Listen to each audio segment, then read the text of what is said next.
गौहर साहब से बात करना अपने आप में एक अनूठे अनुभव की तरह है। जितनी अनूठी ये किताब है, मिथकों से विज्ञान तक, जब यह पुस्तक हमारे पास आई, जो लोग हमारे कार्यक्रम को देखते होंगे, साहित्य तक के मंच पर आप हैं, साहित्य आज तक का 7वां संस्करण है, वो जानते होंगे कि साहित्य तक के मंच पर हम विचारों की बात करते हैं, चिंतन की बात करते हैं, किताबों की बात करते हैं, पुस्तकों की बात करते हैं।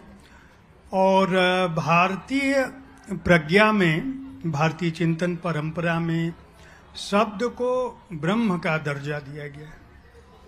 और गौहर साहब की पूरी जिंदगी जो है इस बात को समझाने में लग गई लोगों को कि दरअसल हम इस धरती पर जो आते हैं, और जब हम मिथकों से विज्ञान तक की जो बात है, उस पुस्तक की निष्पत्ति भी यही है, निष्कर्ष भी यही है कि बहुत कम, मतलब हमारी जो उम्र है वह इस कायनात में कहीं खड़ी नहीं होती। तो मैं इस पुस्तक पर एक संवाद शैली में, हम लोग, ये कोई साक्षात्कार नहीं है।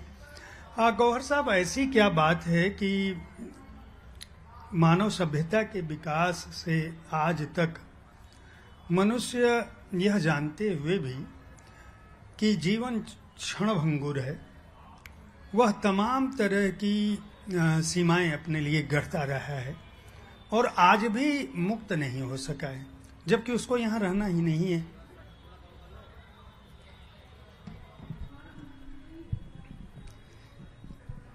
ये समझना बहुत जरूरी है कि हमने जहां तक कोशिश की और वैज्ञानिकों ने आवाज लगाई और कभी कभी चीख कर पुकारा कि क्या कोई पड़ोसी भी है हमारा। साइंस ये कहती है कि बहुत सारे पड़ोसी हो सकते हैं, लेकिन हमें अभी तक नहीं मिला है। तो इस पूरे ब्रह्मांड की जो कहानी है, जो आज साइंस बता रही है हमको, उसके बावजूद हम स्पेशल भी हैं और स्पेशल नहीं भी हैं। यानी एक इंसान पैदा होता है, बड़ा होता है, ज्यादातर आज की दुनिया में अनुभव ये है कि वो अपना अनुभव बढ़ाता है, शिक्षा हासिल करता है और फिर शिक्षा के दायरे को बढ़ाता है। ये अभी तक और हमें नहीं पता कि ब्रह्मांड के किसी भी और कोने में क्या ऐसा हो रहा है। तो ये अपने अंदर बहुत बड़ी अद्भुत बात है। मैंने जो किताब शुरू की है वो एक नज्म से, कविता से शुरू की है, जिसके आखिर में यही सवाल रह जाता है हमारे पास जो साइंस नहीं दे सकती जिसका जवाब। मैं चाहूंगा कि वो नज्म आप पढ़कर ही सही सुना दें। काफी लंबी नज्म है, लेकिन उसका एक हिस्सा छोटा सा करके मैं जी समझा देता हूं कि इस ब्रह्मांड के शुरुआत में एक ऐसा वक्त था जब वक्त भी नहीं था। एक ऐसा वक्त था जब ना अंधेरा था, ना रोशनी थी। और अगर ऋग्वेद को देखें तो न जिंदगी थी, न मौत थी, न मौत का अभाव था, न कुछ ऊपर था न कुछ नीचे था। और ऋग्वेद में जाएं तो बहुत ही खूबसूरती के साथ वो कहती है कि किसे पता, किसे खबर, ये सब कैसे शुरू हुआ। शायद देवों को पता हो, पर देव तो सृष्टि बनने के बाद पैदा हुए, तो उनको भी पता नहीं होगा। शायद उस रचयिता को पता हो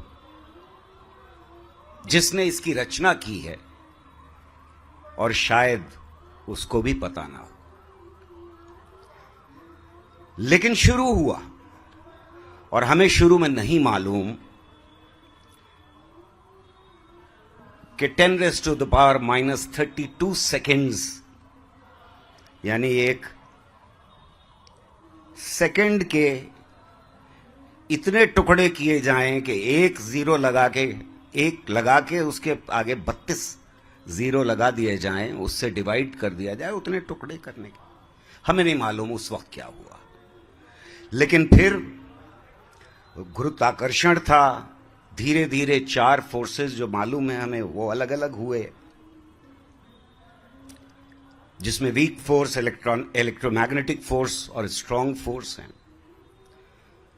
और फिर पार्टिकल्स और एंटी पार्टिकल्स बने।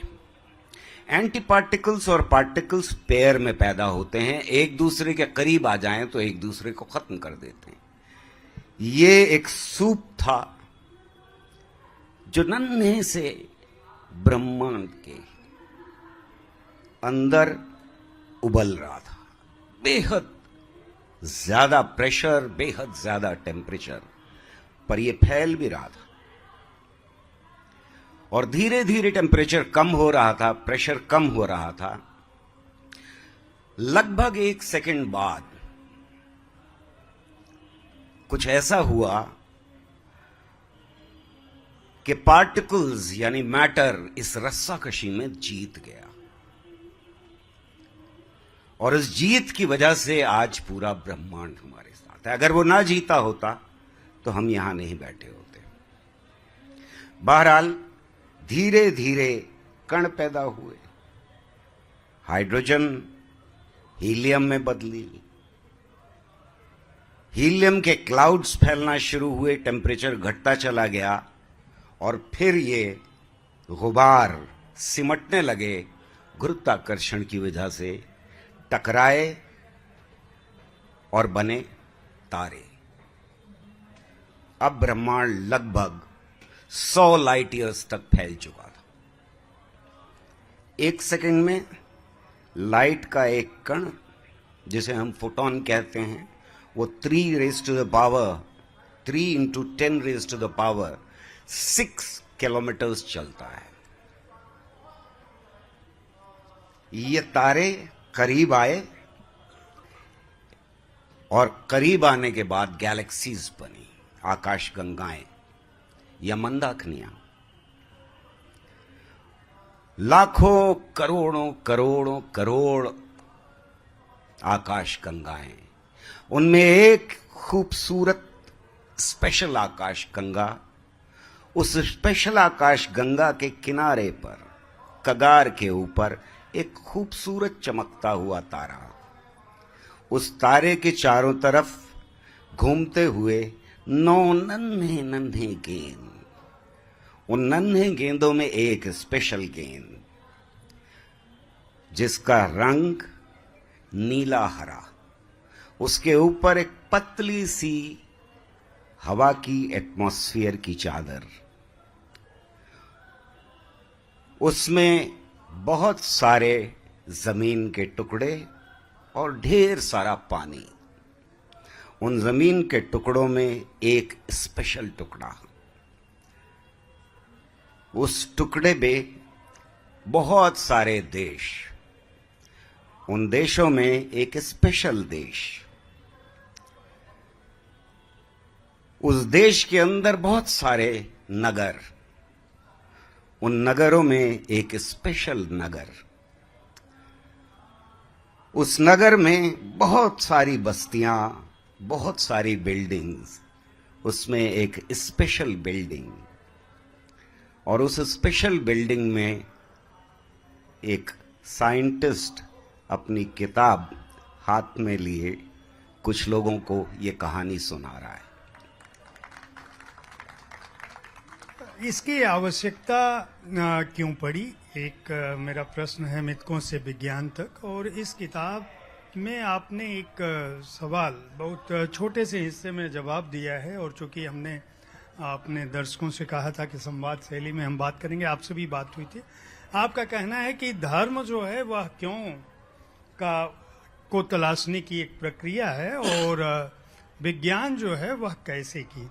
यानी अगर हम विज्ञान में ये सवाल ढूंढें कि पृथ्वी क्या है, तो ये धर्म का विषय, मनुष्य क्यों पैदा हुआ, लेकिन मनुष्य कैसे पैदा हुआ इसका उत्तर विज्ञान देता है। आपने ये भी इस किताब में लिखा है कि कुछ लोग विज्ञान के पास अपने को संशोधित करने का अवसर होता है, गुंजाइश होती है, और कोई चीज जब परिवर्धित होती है, परिष्कृत होती है या बदली जाती है या निष्कर्ष बदलता है तो विज्ञान खुशी मनाता है। धर्म और मजहब के साथ एक दिक्कत है कि वहां एक चीज तय कर ली गई तो वो तय कर ली गई, वो कभी बदली नहीं जा सकती। इस कसौटी पर आपने इन दोनों पक्षों को रखा है।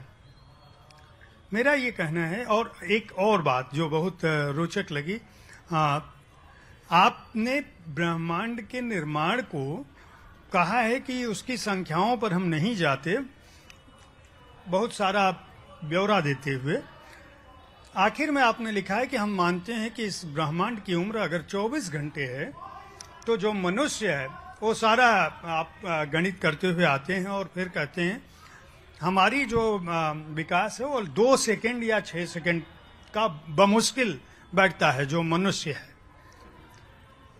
तो इस बात, मेरा प्रश्न ये है कि क्या यह जो 2 सेकंड वाला मनुष्य है जिसको हम कह रहे हैं आज टेलीविजन, टेक्नोलॉजी, एआई बना चुका है, मान लीजिए ये 2 सेकंड वाला मनुष्य कभी 24 घंटे में परिवर्तित हो जाए, ऐसी स्थिति हो जो विकास की प्रक्रिया है, आपने कहा है कि दुआ यही करनी चाहिए लेकिन आप इस बात को चेताते हैं कि हम न केवल मनुष्यता को, इस धरती को, बल्कि ब्रह्मांड के लिए भी खतरे के रूप में परिवर्तित होते जा रहे हैं।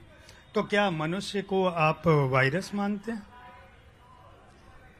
मैं मनुष्य को मनुष्य ही मानता हूं, वरना अगर वायरस मानता तो ये किताब भी नहीं लिखता।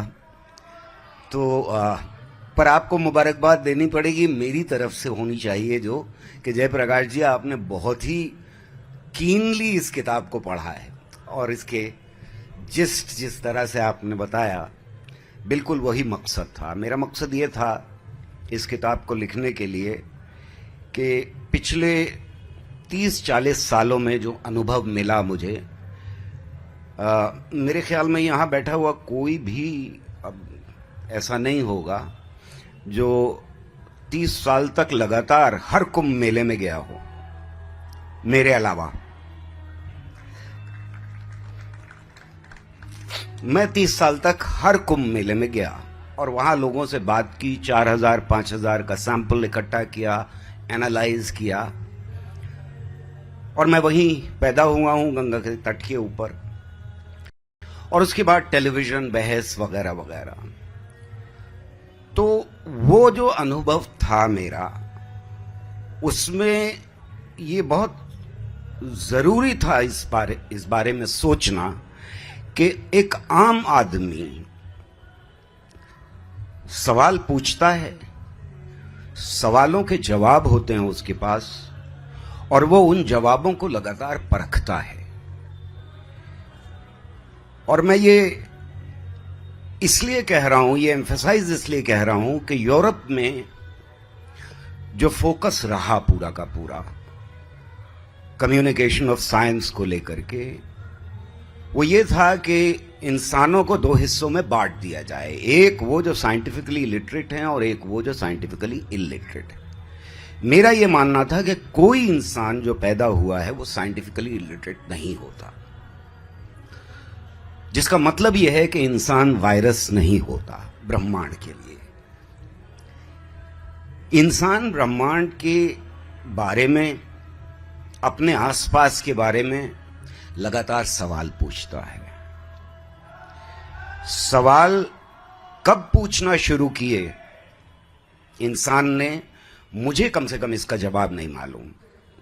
मैंने पैलियोंटोलॉजी से लेकर के और बाकी सारे जो डिसिप्लिन्स हैं जो इसका जवाब दे पाते कि इंसान ने कब सवाल पूछना शुरू किया, और क्या दूसरे जानवर सवाल पूछते हैं या जवाब देने की कोशिश करते हैं या नहीं करते, उनका जवाब ढूंढते हैं, नहीं मालूम।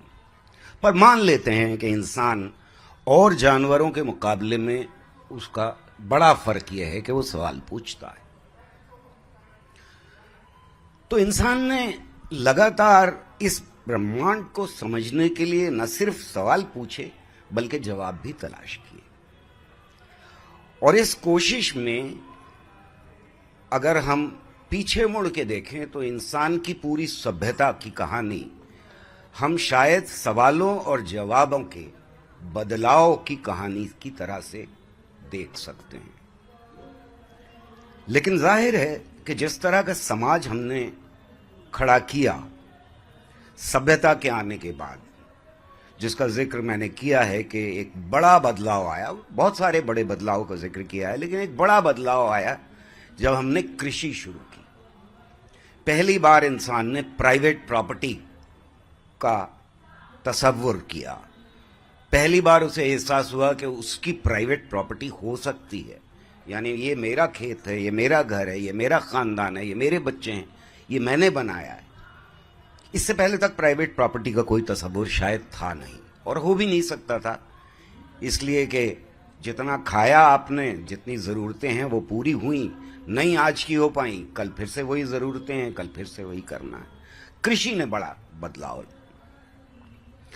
तो मैं ये समझता हूं कि उसके बाद का जो इतिहास है उसमें दो विचारधाराओं में बड़ा टकराव होता रहा। एक विचारधारा कह रही थी कि इंसान इंसान बराबर नहीं है, और ये हमें विचारधारा सारे धर्मों में दिखाई देती है, सारी बाद की कहानियों में दिखाई देती है, खासतौर से जिनको हम अंग्रेजी में कहते हैं कोडिफाइड रिलीजन्स या ऑर्गेनाइज्ड रिलीजन्स में हमको दिखाई देती है।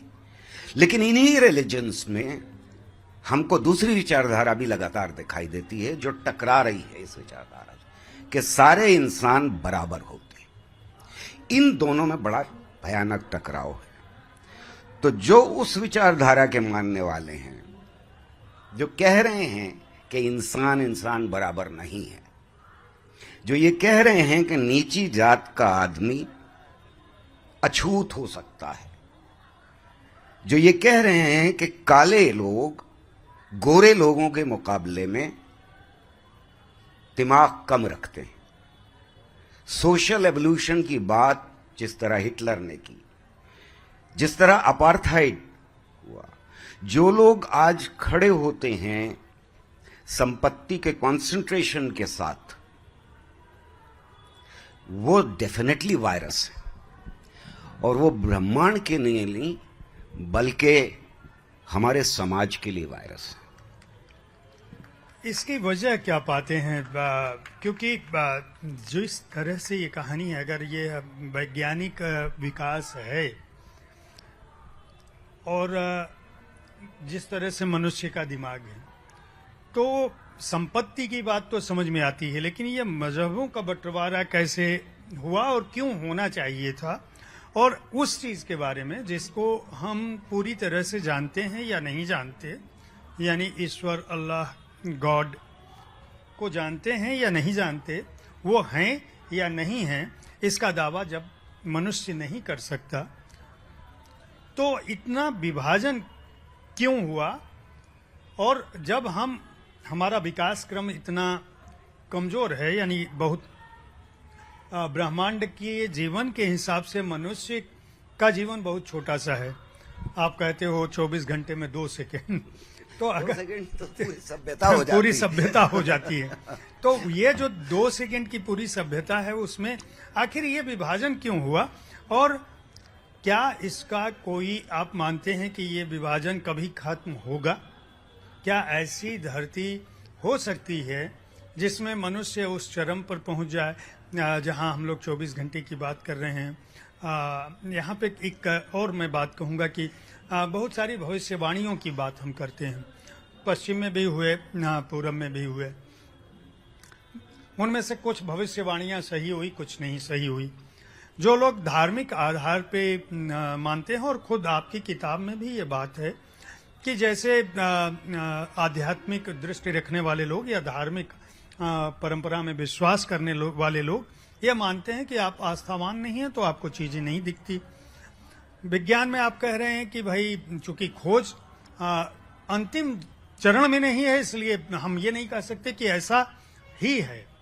आपने खुद उस बात की शुरुआत में कहा। धर्म में भी इस तरह के द्वंद्व हैं, कहीं कहीं, हर जगह नहीं है, लेकिन आपने वेद का उदाहरण दिया। पूरा वेद ही सवाल और जवाब की प्रक्रिया का हिस्सा है। वो सवाल चाहे जिससे भी पूछे गए हों, निष्कर्ष में ऐसा कुछ भी नहीं है कि जहां ये अंतिम सत्य हो जैसी कोई बात है। तो ये रिजिडनेस, ये रूढ़िता कैसे पैदा हुई मजहबों में, धर्मों में, कि हम हिंदू हैं, आप मुसलमान हो, ये ईसाई हैं, ये सिख हैं, ये गोरे हैं, ये काले हैं, ये स्त्री है, ये पुरुष है। धर्म के आधार पे, जाति के आधार पे, आर्थिक आधार पे बंटवारे की कोई श्रृंखला अब तो से मुझे लगता है कि हमारे और आपके बीच भी शायद विभाजन रेखा जैसी बात हो। ये ऐसा क्यों हुआ? ये जो आप सवाल सारे पूछ रहे हैं, उसमें मैं शायद दावे के साथ ये कह सकता हूं कि दुनिया के हर कोने में बढ़ने वाला बच्चा जब वो 9 साल, 10 साल से लेकर के 16 साल की उम्र तक होता है, तो वो ये सारे सवाल जरूर पूछता है। इन सवालों के जवाब घरों में, खानदान में, बाहर तरह तरह से मिलते हैं। मेरे सामने भी जब मैं बड़ा हो रहा था तो ये सारे सवाल थे, और इसीलिए मैं कहता हूं कि ये किताब जो है, ये पूरी जिंदगी का निचोड़ है जो मैंने लिखने की कोशिश की है। देखिए, इंसान ने शुरुआत में 2 तरह के सवाल, जैसा मैं कह रहा हूं, जैसा मैं मानता हूं, और इसके ऊपर विवाद होगा ही, और है विवाद इसके ऊपर, कि साइंस जवाब दे रही है कैसे और धर्म जवाब दे रहा है क्यों। तो ये दोनों सवालों का बंटवारा जब होता है समाज के अंदर, तो इंसान 2 बहुत बड़े सवाल पूछता है। कैसे और क्यों, दोनों इन सवालों में पूछता है कि ये ब्रह्मांड, ये सृष्टि, ये धरती, ये चांद सूरज का निकलना, रोज रिपीट होना, इंसानों का पैदा होना, जानवरों का होना, पेड़ों का होना, ये किसने रचा, ये कैसे रचा। तो जब क्यों की बात करते हैं हम, तब फिर वो हमें एक ऐसे सोच के ढांचे की रचना की तरफ ले जाता है जहां आप ये कहें कि इसको रचने वाला कोई है। दूसरा बहुत बड़ा सवाल था, और यह हर बच्चा पूछता है, आगे फिर से मैं दोहरा रहा हूं अपनी बात को। दूसरा बहुत बड़ा सवाल था कि जिंदा और मुर्दा में क्या फर्क है, चीजें जिंदा कैसे होती हैं और मर कैसे जाती हैं। यानी एनिमेट, अगर अंग्रेजी में कहूं तो एनिमेट और इनएनिमेट में क्या फर्क है। बड़ा खूबसूरत, बड़ा लचीला जवाब है कि आत्मा होती है, जब तक आत्मा जिस्म में है तब तक जिंदा है, जब आत्मा बाहर निकल गई मर गए। अब ये इतना खूबसूरत और इतना लचीला जवाब है कि आप इसमें चीजें डालते रहिए, कहानियां गढ़ते रहिए। बेस यही है। जैसे वहां बेस ये है कि रचयिता पूरे इस सृष्टि का कोई ऐसी ताकत है जिसने एक दिन अपने ज्ञान से या अपनी इच्छा से इसे रचा है। बेस यही है। तो एक तरफ वो बेस है और एक तरफ ये बेस है, दोनों में एक दूसरे से बातचीत हो रही है। दोनों में एक दूसरे से बातचीत हो रही है क्योंकि अब जो रचयिता है वो धीरे धीरे आत्मा के ऊपर कंट्रोल करने लगता है, और आत्मा का उससे मिल जाना अल्टीमेटली गोल हो जाता है। मैं मुश्किल तो नहीं, बात समझ में आ रही है या नहीं? तो इन दोनों का आपस में तालमेल है। अब इसके अराउंड जैसे जैसे सभ्यताएं बढ़ती जाती हैं वैसे वैसे कहानियां जटिल होती जाती हैं, जिनका मैंने जिक्र किया है किताब में कि अगर आप अफ्रीका में जाएं तो आपको अफ्रीका की जो ओल्डेस्ट एक कहानी मैंने लिखी है उसमें यह कह रहा है कि एक भगवान है जिसने पहले पत्थर बनाया, पत्थर ने लोहा बनाया, लोहे ने आग बनाई, आग ने पानी बनाया, पानी ने वगैरह वगैरह, 5 तत्व। और इन 5 तत्वों को मिला करके वो एक दिन फिर लौट के आया और उसने इंसान की रचना की। अब अगर आप देखें तो तौरात, कुरान, बाइबल, हमारे वेद, पुराण, सब जगह ये कहानी अलग अलग तरह से आपको मिल जाएगी। कहीं वो 4 तत्व हो जाएंगे और कहीं वो 5 तत्व हो जाएंगे, क्योंकि अभी तक पीरियोडिक टेबल नहीं आई है। 4 तत्व और 5 तत्व का ही मामला चल रहा है। हमारे यहां आकाश और आत्मा ऐड हो जाती है उसके अंदर, लेकिन ये 4 और 5 तत्व से सब कुछ बन रहा है। अब ये अलग बात है कि एनसीईआरटी ने वो पीरियोडिक टेबल फिर से निकाल दी, हमारे बच्चों को अब नहीं पढ़ाई जाएगी, कम से कम एनसीईआरटी कोर्स में नहीं पढ़ाई जाएगी, जिसका मतलब ये है कि हम देश को वापस शायद वो 4 तत्वों की तरफ ले जाने की कोशिश में लगे हुए हैं।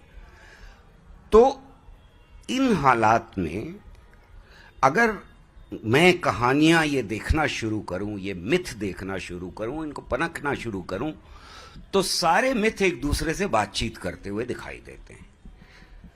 अब आप इन मिथ को रिजेक्ट कर सकते हैं, आप कह सकते हैं कि क्या बकवास है, ये तो बेकार की बात है कि कोई आया, उसने लोहा बनाया, ये किया, वो किया, ये तो कहानियां हैं बच्चों की सुनाने वाली। पर इनमें हर कहानी के अंदर जो इंसान का अनुभव है अपना, वो उसका दामन नहीं छोड़ रहा है। अनुभव क्या है? अनुभव यह है कि किसी चीज को अगर मैं हवा में छोड़ दूं तो वो नीचे गिरेगी, यानी जो चीज टिकी हुई नहीं है वो कहीं ना कहीं नीचे चली जाएगी। तो हर चीज का टिकना जरूरी है, यह अनुभव है इंसान का। और तब जब कहानी बना करके सोचता है कि धरती काहे पर टिकी हुई है, तो हमें बड़े खूबसूरत जवाब मिलते हैं उसके, तरह तरह के जवाब। कहीं वो नंदी की सींग पर है, कहीं वो शेषनाग के फन के ऊपर है, कहीं वो कछुए की पीठ के ऊपर है, कहीं वो केचुए ने उसको जन्म दिया है। तो जो कीनली अगर इन मिथकों को देखें तो ये खूबसूरत, फिर से अंग्रेजी का वर्ड इस्तेमाल कर रहा हूं, माफ कीजिएगा क्योंकि हिंदी का नहीं जहन में आ रहा है, ये कॉन्सेप्चुअल मॉडल हैं उस सवाल के जवाब का जिसकी तरफ आपने इशारा किया। ये ब्रह्मांड क्यों और कैसे, ये सवाल मिले हुए हैं। धीरे धीरे ये अलग होते हैं और साइंस की तरफ हम जब जाते हैं तो साइंस लगातार खोज करती रहती है, बार बार खोज करती रहती है, बार बार सवाल पूछती है। धर्मों के अंदर जब हम जाते हैं तो जो मिथक थे, जो कहानियां थीं, जो कॉन्सेप्चुअल मॉडल्स थे, वो जम जाते। वो चाहे नस्ल दर नस्ल ट्राइबल्स के बीच में हो, जनजातियों के बीच में हो, और हमारे देश में कोई एक जनजाति नहीं है, बहुत जनजातियां हैं जिनके अगर आप मिथक देखेंगे तो आपको उनमें कहीं ज्यादा वो मिथक करीब दिखाई देंगे जो अफ्रीका की जनजातियों के मिथक हैं उनके साथ। हमारी गोंड की कहानी मैंने उसका भी जिक्र किया है, और भी 2-1 जनजातियां हैं जिनका जिक्र किया। तो ये हर तरफ बिखरे हुए मिथ्स हैं। ये जब कोडिफाई होते हैं, ये जब किताबों में आ जाते हैं, तो ये जमा हुआ सच बन जाते हैं। और जब जमा हुआ सच बन जाते हैं तब ये लोगों के ऊपर, सवालों के ऊपर, क्रिएटिविटी के ऊपर, फ्लाइट ऑफ इमेजिनेशन के ऊपर लगाम लगाना शुरू कर देती है। बच्चे से कहा जाता बहुत सवाल करने लगे हो, बकबक मत करो। मेरे ख्याल में आप सब ने पूछा होगा ये सवाल कभी ना कभी जिंदगी में। कम से कम मैं यहां दावा कर रहा हूं, अगर आप में से किसी ने नहीं पूछा है तो आप हाथ खड़ा कर दें। आपने जरूर पूछा होगा कि हम कहां से आए, इंसान और ब्रह्मांड कैसे पैदा हुआ, और घर में ये जवाब मिला होगा आखिरकार भगवान की मर्जी से, भगवान ने बनाया है। और आपने अगला सवाल जरूर पूछा होगा कि भगवान को किसने बनाया, और तब डांट पड़ी होगी कि चुप रहो, बकबक नहीं करते, भगवान हमेशा से है, यह सवाल मत पूछो। तो यह सवाल नाजायज सवाल हो जाता है।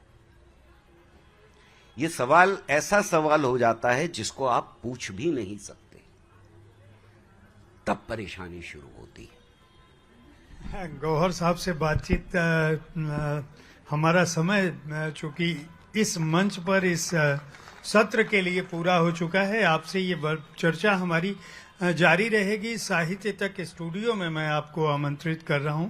हम इस पर लंबी बात करेंगे, क्योंकि यह विषय ऐसा है जो बार बार यह बताने की कोशिश कर रहा है कि जो मनुष्यता का पैमाना है, किसी भी रूप में उसका क्षरण नहीं होना चाहिए। कोई भी धर्म, कोई भी मजहब, कोई भी जाति, कोई भी वर्ग मनुष्य को मनुष्य से इतर न करे। और हमारा जो अगला सत्र है, यह संयोग की बात है कि उस सत्र में जो भी लोग उपस्थित होंगे वो कविताएं सुनाएंगे। हालांकि उन्होंने जीवन में बहुत कुछ हासिल किया है, कोई राजनीति से है, कोई प्रशासन में है, लेकिन जो साहित्य का मूल तत्व है हमारा जो गाने का, वह गीतों के माध्यम से, कविता के माध्यम से आएगा।